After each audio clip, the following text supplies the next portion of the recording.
എൻ്റെ പേര് നിഷ എന്നാണ്. ഞങ്ങള് പ്രയത്നയിലേക്ക് വന്നത് എൻ്റെ രണ്ടാമത്തെ മോൻ റയാന് വേണ്ടിയിട്ടാണ്. അവനൊരു അണ്ടർലൈൻ കണ്ടീഷൻ ഉണ്ട്. ഒരു മെഡിക്കൽ അണ്ടർലൈൻ കണ്ടീഷൻ കാരണം അവന് ചെറിയ ഒരു 6, 7 മാസം ആയപ്പോഴത്തേക്ക് അവന് ഒരു ക്രിട്ടിക്കലി ഈ സ്റ്റേജിലൂടെ കടന്നുപോയി. അപ്പോൾ അവന് തലയിലൊരു ബ്ലീഡ് ഉണ്ടായി. പിന്നെ അങ്ങനെ അത് കഴിഞ്ഞിട്ട് പിന്നീടുള്ള അവൻ്റെ ലൈഫിൽ അവൻ ശരിക്കും ഒരു ഡെവലപ്മെൻ്റൽ ഡിലേ വന്നു അവന്. അതുപോലെ തന്നെ അവന് സ്പീച്ചിലും അതുപോലെ തന്നെ മൊത്തം അറ്റൻഷൻസ് എല്ലാ ഏരിയയിലും അവന് ശരിക്കും ഒരു ഡിലേ ഉണ്ടായിരുന്നു. അത് കഴിഞ്ഞിട്ട് പിന്നെ അവനൊരു 3 to 4 ഇയേഴ്സ് ഒക്കെ ആയപ്പോൾ തൊട്ട് ഞങ്ങൾ സ്പീച്ച് തെറാപ്പി അവിടെ സ്റ്റാർട്ട് ചെയ്തിട്ടുണ്ടായിരുന്നു. പക്ഷെ അതൊരു ഇൻറ്റൻസ് ആയിട്ടുള്ളൊരു സ്പീച്ച് തെറാപ്പി ആയിരുന്നില്ല. അത് കഴിഞ്ഞിട്ടാണ് ഞങ്ങൾ നാട്ടിലേക്ക് വന്ന് മോന് ഒരു കണ്ടിന്യൂസ് ആയിട്ട് അതുപോലെ തന്നെ ഇൻറ്റൻസ് ആയിട്ടുമുള്ളൊരു സ്പീച്ച് തെറാപ്പി അതുപോലെ തന്നെ ബിഹേവിയർ തെറാപ്പി സ്റ്റാർട്ട് ചെയ്യാനായിട്ട് ഞങ്ങൾ സ്ഥലങ്ങൾ സെർച്ച് ചെയ്തത്. അപ്പോഴാണ് ഞങ്ങൾ വെബ്സൈറ്റിൽ പ്രയത്നത്തെ പറ്റി ഞങ്ങൾ കേട്ടത്. ഞങ്ങൾ അതിൻ്റെ കാര്യങ്ങളൊക്കെ വെബ്സൈറ്റിലൂടെ മനസ്സിലാക്കി. അതുപോലെ തന്നെ ഞങ്ങൾ അവിടെ വെച്ച് ഞങ്ങൾ ഇവിടുത്തെ റിസപ്ഷനിസ്റ്റിനെ കോൺടാക്റ്റ് ചെയ്യുകയും അവർ ഞങ്ങൾക്ക് ഇവിടുത്തെ പ്രവർത്തന രീതികളും ഇവിടുത്തെ ആക്ടിവിറ്റീസും ഇവിടുത്തെ തെറാപ്പികളെ പറ്റി ഞങ്ങൾക്കൊരു ബ്രീഫ് എക്സ്പ്ലനേഷൻ തരികയും ചെയ്തു. അപ്പോൾ ഞങ്ങൾ ഡിസൈഡ് ചെയ്തു നാട്ടിലേക്ക് വന്ന് മോനൊരു ട്രീറ്റ്മെൻറ്റ് കൊടുക്കാമെന്ന്. ഞാൻ റയാൻ്റെ അച്ഛനാണ്. ഇപ്പം എൻ്റെ വൈഫ് നിഷ പറഞ്ഞതുപോലെ ഒരു 2-2.5 മാസമായിട്ട് ഈ ട്രീറ്റ്മെൻറ്റ് തുടർന്നുകൊണ്ടിരിക്കുകയാണ്. ശരിക്കും പറഞ്ഞാൽ ഞാൻ ഈ തെറാപ്പിയിൽ ഞാൻ ഇവിടെ ഇല്ലായിരുന്നു. ഞങ്ങൾ ശരിക്കും പറഞ്ഞാൽ സെറ്റിൽഡ് UK-ലാണ്. അപ്പം നിഷയും റയാനും കൂടെയാണ് ഇങ്ങോട്ട് വന്നത്. അപ്പം ഞാൻ ഇപ്പോൾ വന്നിട്ട് ഇപ്പോൾ ഒരാഴ്ച ആയതേ ഉള്ളൂ.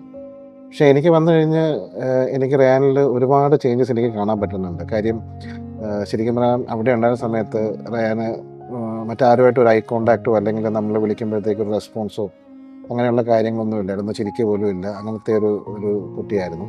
പക്ഷെ ഇവിടെ വന്നു കഴിഞ്ഞപ്പോഴത്തേക്ക് എനിക്ക് തന്നെ ഞാൻ ഭയങ്കര സർപ്രൈസ്ഡാണ്. കാര്യം നമ്മൾ വിളിക്കുമ്പോഴത്തേക്ക് പുള്ളി നോക്കുന്നു, ഐ കോണ്ടാക്റ്റ്, ചിരിക്കുന്നു, നമ്മളോട് ഇൻട്രാക്ട് ചെയ്യുന്നു. നമ്മളോട് മാത്രമല്ല എല്ലാവരോടും ഇൻട്രാക്ട് ചെയ്യുന്നുണ്ട്. ക്ലിനിക്കൽ സൈക്കോളജിസ്റ്റ് ആദ്യം അസസ് ചെയ്തതിന് ശേഷം അവർ സജസ്റ്റ് ചെയ്ത 2 തെറാപ്പിയാണ്. ഒന്ന് AB തെറാപ്പി, അതൊരു ബിഹേവിയറിന് വേണ്ടിയിട്ടുള്ളൊരു തെറാപ്പി. അതുപോലെ തന്നെ OT, ഒക്യുപേഷണൽ തെറാപ്പി. ഇത് രണ്ടുമാണ് സജസ്റ്റ് ചെയ്തത് 5 days in a week. അപ്പം ഞങ്ങളത് റെഗുലറായിട്ട് വന്നു. അതുകൊണ്ട് തന്നെ കൺസിസ്റ്റൻസി ഉണ്ടായിരുന്നതുകൊണ്ട് തന്നെ വളരെ പെട്ടെന്ന് തന്നെ അവൻ ഇവിടുത്തെ തെറാപ്പിസ്റ്റുമായിട്ട് ആക്ടിവിറ്റീസ് ചെയ്യാൻ കോപ്പറേറ്റ് ചെയ്യുകയും വളരെ നല്ല രീതിയിൽ അവൻ്റെ കാര്യങ്ങളൊക്കെ പോവുകയും ചെയ്തു. പക്ഷെ ഒരു 2 മാസം കഴിഞ്ഞപ്പോൾ തന്നെ ഞങ്ങൾക്ക് മനസ്സിലായി അവന് ടൂത്ത് പേസ്റ്റ്, ബ്രഷ് ചെയ്യൽ ഇതൊക്കെ ഭയങ്കര പേടിയും അതുപോലെ തന്നെ ഒരിക്കലും കോപ്പറേറ്റ് ചെയ്യാത്ത കാര്യങ്ങളായിരുന്നു. പക്ഷെ അതിലൊക്കെ ഒരുപാട് മാറ്റം ഉണ്ടായി. പിന്നെ തലമുടി വെട്ടിക്കാൻ ഞങ്ങൾ ഒത്തിരി സ്ട്രഗിൾ ചെയ്യായിരുന്നു. അപ്പോൾ ഇവിടെ വെച്ച് നമുക്ക് ട്രിമ്മറിന് ട്രെയിനിങ് കൊടുത്തു. ട്രിമ്മർ അവൻ ഓക്കെയാണിപ്പോൾ. ടോയ്ലറ്റിങ്ങിൻ്റെ കാര്യം റയാൻ അവിടെ UK-ലുള്ള സമയത്ത് അവിടെ നിന്ന് പോരുന്നവരെ നമ്മൾ നാപ്പിയിലായിരുന്നു. കാര്യം അല്ലാതെ പുള്ളി എന്താ പറയുക മറ്റേ ടോയ്ലറ്റ് ബൗൾ യൂസ് ചെയ്യുമോ അല്ലെങ്കിൽ മൂത്രമൊഴിക്കാൻ പോലും അറിയില്ലായിരുന്നു. പക്ഷേ ഇവിടെ വന്നു കഴിഞ്ഞിട്ട് ഞാൻ ആദ്യം കണ്ട ആ വ്യത്യാസം അതാണ്. കാര്യം പുള്ളി എടുപ്പിന്ന് പറഞ്ഞു കഴിഞ്ഞാൽ പുള്ളി നേരെ ടോയ്ലറ്റിലേക്ക് കയറുന്നു, സ്വയം തന്നെ കാര്യങ്ങളൊക്കെ ചെയ്യുന്നു. പിന്നെ അതുകൂടാതെ പറയുകയാണെങ്കിൽ സിറ്റിംഗ് ടോളറൻസ് ആദ്യം അവിടെയൊക്കെ ഉണ്ടായ സമയത്ത് സിറ്റിംഗ് ടോളറൻസ് സംഭവമില്ല. കാര്യം ഒരിടത്തും ഒരു 2-3 സെക്കൻഡ് ഇരിക്കാൻ ബുദ്ധിമുട്ടായിരുന്നു. അത് പറയുകയാണെങ്കിൽ നമ്മളിപ്പം ഭക്ഷണം കഴിക്കാൻ പുറത്ത് പോയി കഴിഞ്ഞാൽ പുള്ളിക്ക് എത്രയും പെട്ടെന്ന് തന്നെ കിട്ടണം, അതുവരെ പുള്ളിക്ക് അറിഞ്ഞുകൊണ്ടിരിക്കും. പക്ഷേ ഇവിടെ വന്നു കഴിഞ്ഞാൽ ഞങ്ങൾ കഴിഞ്ഞ ദിവസം ഒരു റെസ്റ്റോറൻറ്റിൽ പോയി, അവിടെ ചെന്ന് വെയിറ്റ് ചെയ്തിരിക്കുകയാണ് പുള്ളി. ഒരു പ്രശ്നമില്ല, ഹാപ്പി ആയിട്ട് വെയിറ്റ് ചെയ്തിരിക്കുന്നു. ഭക്ഷണം കൊണ്ടുവന്ന് കഴിഞ്ഞിട്ട് അത് കഴിഞ്ഞിട്ട് പുള്ളി തന്നെ ഹാൻഡ് വാഷ് ചെയ്യാൻ പോകുന്നു. അപ്പം നിഷ പറഞ്ഞു, മോനെ വെയിറ്റ് അമ്മയും കൂടെ കഴിച്ചിട്ട് വരാം. പുള്ളി അതുവരെ വെയിറ്റ് ചെയ്തിരുന്നു. അമ്മ കഴിച്ച് കഴിഞ്ഞിട്ടാണ് പുള്ളി എഴുന്നേറ്റ് പോയത്. അതേപോലെ കഴിഞ്ഞ ആഴ്ച ഞങ്ങളൊരു മൂവിക്ക് പോയിരുന്നു തിയേറ്ററിൽ. പക്ഷേ അവിടെ വെച്ചാണെങ്കിൽ ഞങ്ങൾ പോയി കഴിഞ്ഞാൽ ഒരാൾ മാത്രമേ മൂവി കാണുള്ളൂ, ആരെങ്കിലും ഒരാൾ റയാനെ കൊണ്ട് പുറത്തായിരിക്കും. പക്ഷെ ഇവിടെ വന്ന് ഈ കഴിഞ്ഞ ദിവസം മൂവി കണ്ടപ്പം ഒരു പ്രശ്നമില്ലാതെ പുള്ളി ഞങ്ങളുടെ കൂടെ ഫുൾ ടൈം, ഏകദേശം ഹാഫ് ടൈം കഴിഞ്ഞപ്പോഴത്തേക്ക് ഉറങ്ങി. പക്ഷേ അതുവരെ പുള്ളി ഒരു പ്രശ്നം ഉണ്ടാക്കാതെ അവിടെ ഉണ്ടായിരുന്നു.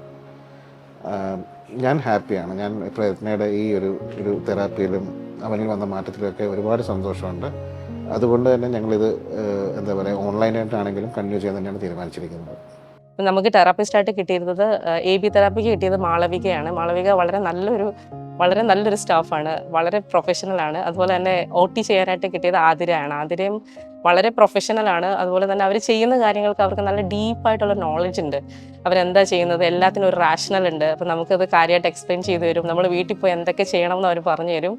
രണ്ടുപേരോടും എനിക്ക് പറഞ്ഞാൽ തീരാത്ത കടപ്പാടും താങ്ക്സും ഉണ്ട്. കാരണം ഞാൻ ഇത്ര പെട്ടെന്ന് ഒരു 2 മാസം കൊണ്ട് ഇങ്ങനെ ഒരു മാറ്റം, ഒരുപാട് വ്യത്യാസങ്ങളൊന്നും ഇല്ലെങ്കിലും പക്ഷെ പ്രകടമായ പല മാറ്റങ്ങളും ഉണ്ടായി. അപ്പോൾ അത് ശരിക്കും ഇവർ ശരിക്കും ഹാർഡ് വർക്ക് ചെയ്തിട്ടുണ്ട്. ഇവരുടെ പ്രോഗ്രാം ഇൻഡിവിജ്വലൈസ്ഡ് ആയിട്ടുള്ള പ്രോഗ്രാമാണ് ഇവർ ഓരോ കുട്ടികൾക്കും വേണ്ടി ചെയ്യുന്നത്. Hello, my name is Johan.